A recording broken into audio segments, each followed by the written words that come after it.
En esta sección conversaremos sobre lo que son las políticas gubernamentales. Específicamente vamos a discutir cuáles son los efectos que tienen en los mercados políticas como el establecimiento de precios máximos y precios mínimos. Veamos. Los efectos de los precios máximos. Un precio máximo es cuando se establece una política o el gobierno establece un mandato sobre que el precio de un producto no puede exceder un monto fijado. Por ejemplo, veamos acá en este caso gráficos que representan lo que es el mercado de helado. Aquí tenemos por un lado lo que es en el eje de la izquierda, en el eje vertical, tenemos lo que es el precio de lo que cuesta un cono de helado. Y en el eje horizontal la cantidad demandada de helado. Aquí tenemos lo que es una curva de demanda y una curva de ofertas dentro de un mercado de helado según una localidad. En este mercado, en ausencia de restricciones o de mandatos gubernamentales, tenemos que el precio de equilibrio en el cual se define entre oferentes y demandantes de 3 pesos por cada unidad de helado. Y se venden en este mercado 100 unidades de helado. Esa es la cantidad de equilibrio que vemos acá. Digamos acá que el gobierno establece en este mercado que el precio del helado no debe de exceder $4 la unidad. En este caso, aquí se establece lo que es un precio máximo. En este caso se dice cuando el precio máximo está por encima del precio del mercado, que es 3, se dice que el precio máximo no es obligatorio.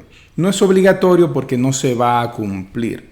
En ausencia de restricciones, ya la cantidad eficiente que se produce de helado, la cantidad que están dispuestas a demandar los individuos es de 100 unidades y la demandarán a un precio de 3. Por tanto, este precio no tiene ningún efecto dentro del mercado.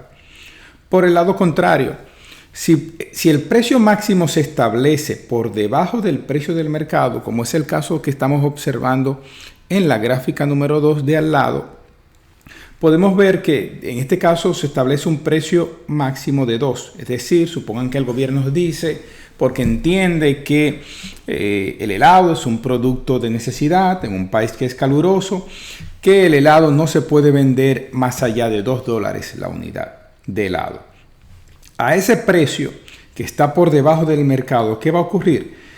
Habrá una cantidad de individuos que antes no demandaban helados a 3, pero que sí están dispuestos a demandar a 2, que van a comenzar a demandar helados. Y la cantidad demandada de helados se va a incrementar y vamos a tener que se van a demandar 125 helados.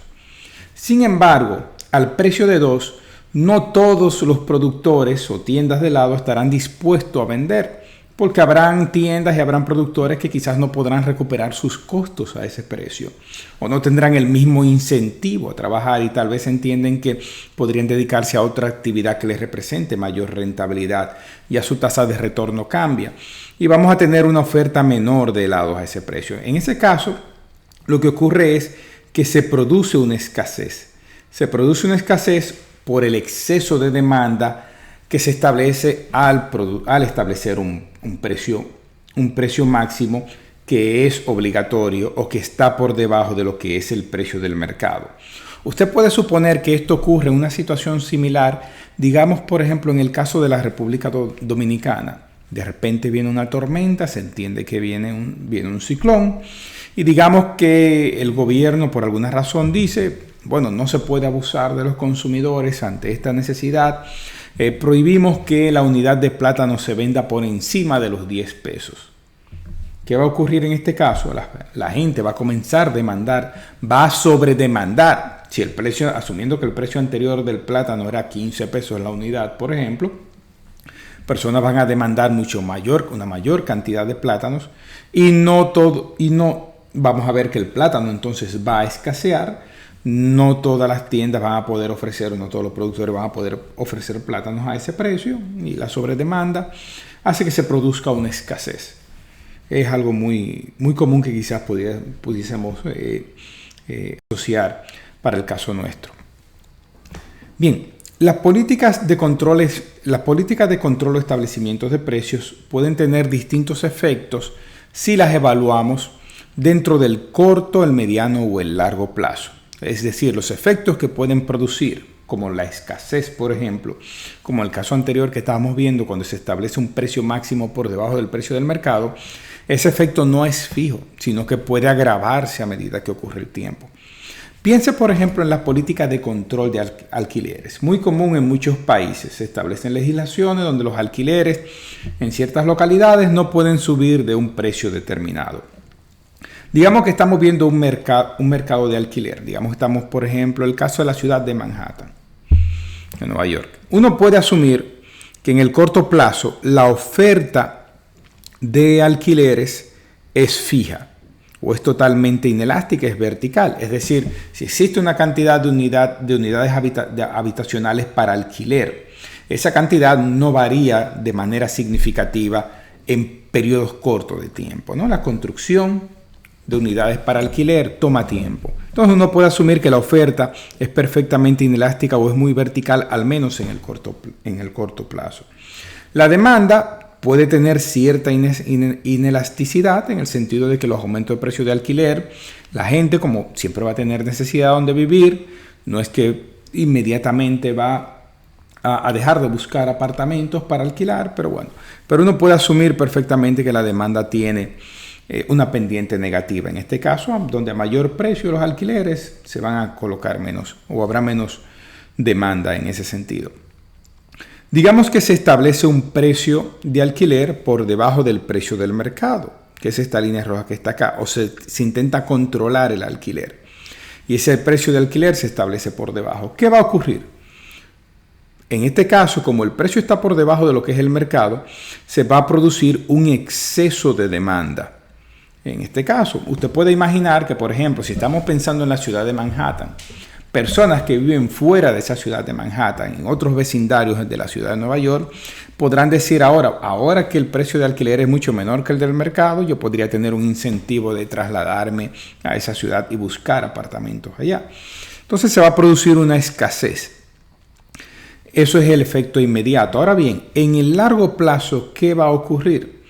La oferta que anteriormente era totalmente inelástica, se va haciendo más elástica, es decir, reacciona más ante las variaciones de los precios.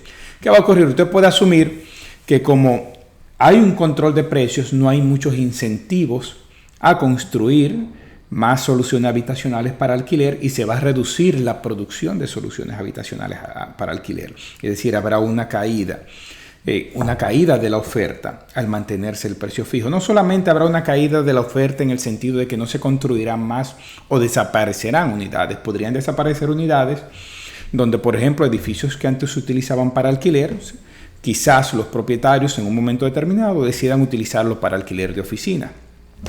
Pero no obstante eso, también la oferta se reduce en términos de la calidad.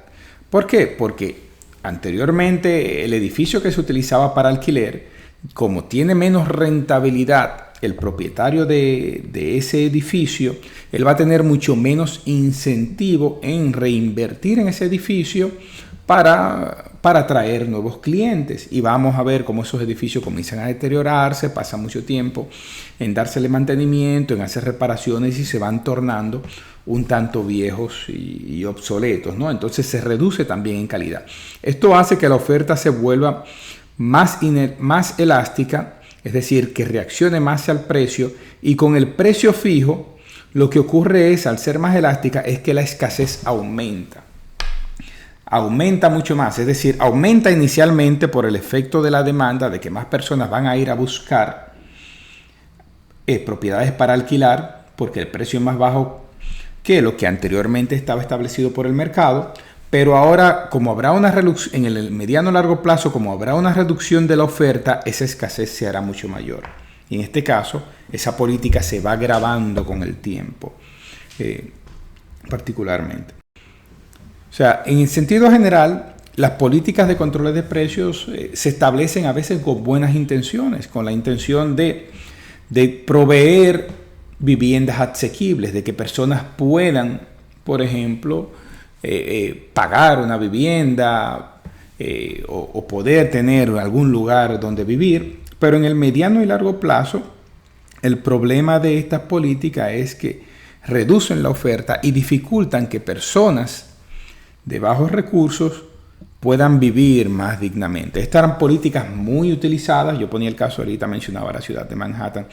Por ejemplo, en esa ciudad se utilizaban en la década de los 60, los 70, habría parte de la ciudad de Nueva York donde los controles de alquileres estaban totalmente establecidos y regulados por el gobierno local, el gobierno del ayuntamiento, pero estas políticas se han ido abandonando a lo largo del tiempo. Esta política de controles de alquileres y que deterioran el mercado de alquiler no solamente se establecen con mecanismos de fijaciones de precios, de establecer precios topes o precios máximos a los cuales se puede alquilar propiedades.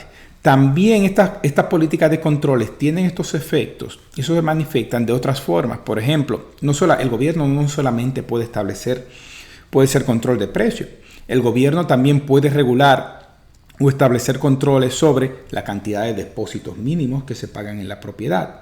El gobierno puede regular o mantiene la regulación sobre los procedimientos en los cuales una persona, un propietario puede rescindir el contrato o puede hacer que abandone el inquilino, que por ejemplo en una situación de que haya incumplido con el contrato por falta de pago. ¿No? Aquí hay ciertas protecciones que los gobiernos pueden establecer, especialmente si es el caso de familia. Yo particularmente, conocí un caso muy cercano, porque era de unos vecinos, en un lugar que yo vivía, que estos vecinos se mudan y alquilan la propiedad a una familia, y la familia a la que alquilaron en un momento estuvo 1 año y medio sin pagarle el alquiler, y esas personas tardaron 1 año y medio en poder sacarlos legalmente y hacer que se muden de ese lugar. Incluso tuvieron hasta que incurrir en facilitarle y pagarles para la mudanza, para poder tener su propiedad nuevamente. Estas políticas también dificultan la creación de mercados de alquiler. Esto es muy distinto a lo que vemos, por ejemplo, cómo funciona en algunas ciudades en los Estados Unidos, ¿no? En Estados Unidos puede ocurrir, usted no paga su alquiler y en cuestión de 24 o 48 horas la autoridad lo saca fuera de la propiedad, lo saca fuera. Entonces, estos controles no solamente van del lado del precio, sino que pueden manifestarse de formas distintas. Asimismo, como se pudieran establecer precios máximos, se pueden establecer precios mínimos. El precio mínimo usualmente uno lo ve cuando se establecen precios para garantizar quizás la viabilidad de un productor. Digamos, usted puede pensar un productor agrícola, un productor en el campo. El gobierno establece que el precio mínimo al cual se paga, digamos, el plátano debe ser de un monto fijado para tratar de garantizar una rentabilidad a ese productor. O tal vez se establece precio mínimo, por ejemplo, a personas que manejan a una empresa que maneja una carretera, y el gobierno establece un precio mínimo para establecimientos, pagos de peaje, este tipo de cosas, ¿no? Eso puede ocurrir cuando se quiere defender, por ejemplo, a los productores o a quienes ofertan un producto o un servicio. Es más común este caso. Veando, por ejemplo, el caso que teníamos sobre el mercado de helado. Digamos que otra vez tenemos la demanda de helados, tenemos la oferta de helado, el precio de equilibrio es de 3, como vemos acá, y el gobierno decide establecer un precio mínimo de 2 por debajo del precio del mercado. En este caso decimos que el precio mínimo no es obligatorio. No lo es. ¿Por qué? Porque las fuerzas del mercado van a hacer que, aunque el gobierno diga mínimamente, por ejemplo, como mínimo el precio del helado no se puede vender por debajo de 2. Tiene que venderse en 2 o más. ¿Qué va a ocurrir? Las fuerzas de demanda, de oferta y demanda, va a hacer que el precio y la cantidad sea establecida libremente en el mercado. En este caso no tiene ningún tipo de efecto entre el mercado. El caso contrario es donde se establece un precio mínimo por encima del precio del mercado. Digamos que el gobierno dice que el precio del helado como mínimo debería de ser 4. O por ejemplo dice el precio del plátano como mínimo debería de ser de 20 pesos para asegurar la ganancia del productor, de 20 pesos por unidad de plátano. Por ejemplo, ¿qué va a ocurrir en este caso? El establecimiento de un precio mínimo y la garantía de que se va a recibir un precio determinado va a hacer que exista un excedente de oferta. Habrán productores que anteriormente al precio del mercado, por ejemplo, al precio de 3, no producían porque no podían cubrir sus costos, o tal vez ese precio no le era rentable y preferían dedicar su dinero, su inversión, tiempo en otras actividades y el retorno no lo consideraban lo suficiente. Entonces ahora con un precio de 4 la actividad se hace mucho más rentable, más atractiva para otros productores. Entonces se produce un exceso de oferta. Aquí vemos una cantidad ofrecida. La cantidad ofrecida se determina en el punto donde el precio mínimo corta la curva de oferta o choca con la curva de oferta, y vemos la cantidad que se ofrece aquí debajo, ¿no? Entonces vemos una cantidad ofrecida de 120 unidades de helado, pero ¿qué sucede? A ese precio máximo no todo el mundo está dispuesto a pagar o a comprar helado, a ese precio mínimo, establecido, ¿no? Entonces, ¿qué va a ocurrir con la cantidad demandada? La cantidad demandada también va a retroceder de 100, bajaría a 80 unidades. Entonces se produce un exceso de oferta. ¿De cuánto es ese exceso? De la diferencia entre la cantidad ofertada y la cantidad demandada, que en este caso es de 40 unidades, ¿no? Ese sería el efecto del establecimiento de ese precio mínimo obligatorio. Un caso similar ocurre, precios mínimos, por ejemplo, y es mucho más común y más cercano a todos nosotros, son las políticas de salario mínimo. ¿Qué ocurre cuando el gobierno decide colocar un salario mínimo? Los cuales en muchos países existen legislaciones de salario mínimo. Existen aquí, en Latinoamérica, en Estados Unidos, en Europa, etc. ¿Cuál es el efecto que tenemos del establecimiento de un salario mínimo? Bueno, veamos. Supongamos, aquí tenemos la oferta y demanda de trabajo. Aquí tenemos la oferta, igual como cualquier curva de oferta, cumple con el hecho de que tiene una pendiente positiva, porque a mayor salario es lo que vemos, ¿no? Es el precio de la mano de obra. Habrá más personas dispuestas a ofertar su trabajo, o más personas dispuestas a ofertar más horas de trabajo, si midiéramos el trabajo en horas trabajadas, ¿no? A mayor salario, tenemos una mayor oferta de salario, pero la demanda tiene también una pendiente negativa. ¿Por qué? Porque a mayor salario las empresas estarían dispuestas a demandar menos trabajadores o demandar menos horas de trabajo. En ausencia de intervención, en este mercado, ¿no?, vamos a tener un salario de equilibrio y una cantidad de empleo definida en la economía, un nivel de empleo de equilibrio. Digamos que el gobierno decide establecer un salario mínimo, y en este caso establece un salario mínimo por encima de lo que sería el precio del mercado. En este caso vamos a tener una mayor cantidad de personas dispuestas a ofrecer trabajo o horas de trabajo.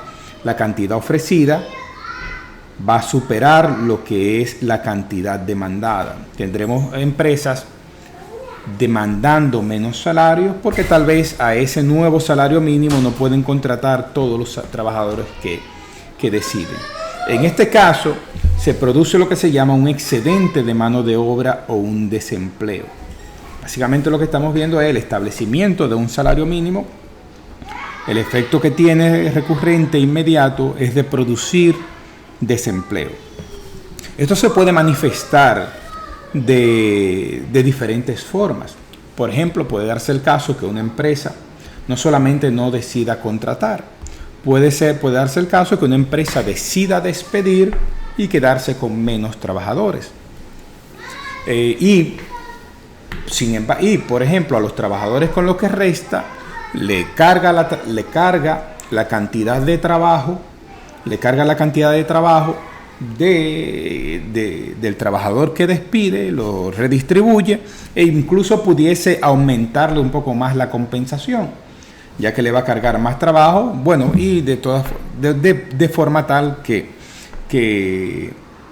obviamente le aumentaría la compensación, podría ser el caso, ¿no? Pero obviamente no de forma tal, de una forma que sería inferior a lo que tendría que pagar por el aumento del salario mínimo, ¿no? Esos son escenarios que son totalmente plausibles. Muchas veces las políticas de salario mínimo se hacen para tratar de beneficiar trabajadores, especialmente los trabajadores de menos ingresos. Sin embargo, como hemos mencionado y hemos estado tratando de mencionar, las políticas tienen consecuencias no deseadas. Las políticas de salario mínimo pueden terminar perjudicando a los trabajadores de más bajos ingresos. Por ejemplo, en una empresa hay trabajadores y hay trabajadores que, por ejemplo, tienen experiencia, unos tienen más experiencia que otros y tienen mayor conocimiento. Al elevar el salario mínimo o el precio mínimo, ¿qué hace? El trabajador que aumenta más el costo no es el del trabajador más productivo, que tal vez cuyo salario ya está por encima del precio mínimo, aquel que tiene mayor formación, está más capacitado, es profesional. Ese no es el que les es afectado. El que es afectado es el trabajador de menor rango. Por ejemplo, una empresa lo que podría hacer es simple y sencillamente despedir los trabajadores de menor rango. Pues imagínense el caso en una empresa que despiden las personas que hacen servicio de mensajería dentro de la empresa y dejan que los empleados ya que queden internos realicen ese trabajo, por ejemplo, de mensajería interna dentro de la empresa, ¿no? Puede ser el caso. O puede despedir los trabajadores que tienen mucho menos experiencia en este caso, ¿no? Y permanece y se queda con los trabajadores que son más productivos. También esto te va a perjudicar ¿a qué trabajadores? Los trabajadores que intentan entrar de forma nueva al mercado laboral. ¿Por qué? Porque el trabajador que tiene poca educación, todavía no tiene una formación profesional y tal vez no tiene experiencia de trabajo. Piensen ustedes en el joven que está entre 17, 23 años, 24 años, ¿no? Que tal vez ni siquiera es bachiller y tiene poca experiencia de trabajo. Lo único que él puede hacer para tratar de que lo contraten es ofertar una mano de obra barata. Entonces, en el momento en que yo como Estado digo, bueno, tú no le puedes pagar a ese joven menos de tanto y ese joven tiene una productividad muy baja porque no tiene experiencia, no tiene educación, yo lo que voy a hacer es que no lo voy a contratar. O si lo contrato de forma informal, de manera que no se reporte a las autoridades, ¿no? Entonces, este es un caso muy típico donde estas políticas pueden tener efectos totalmente contraproducentes. Entonces, hay consecuencias inintencionadas de los controles de precios, ¿no? Uno se puede preguntar, ¿y esto por qué surge? Bueno, uno se puede preguntar, ¿cómo uno le cura la fiebre a un niño? Digamos, un niño tiene fiebre, usted le pone un termómetro, usted ve que la temperatura sube, ¿qué usted hace para curar la fiebre? ¿Usted le pone hielo al termómetro para que la temperatura baje o le da medicina al niño, ¿no? Entonces, el tratar de solucionar problemas con controles de precios es como si uno le pusiera hielo al termómetro. ¿Por qué? Porque los precios no son instrumentos que fijan valor. Los precios son como los termómetros, sirven para medir valor y responden a los cambios en el valor de las cosas. Cuando los ciudadanos, las personas valoran más algo, el precio responde aumentando.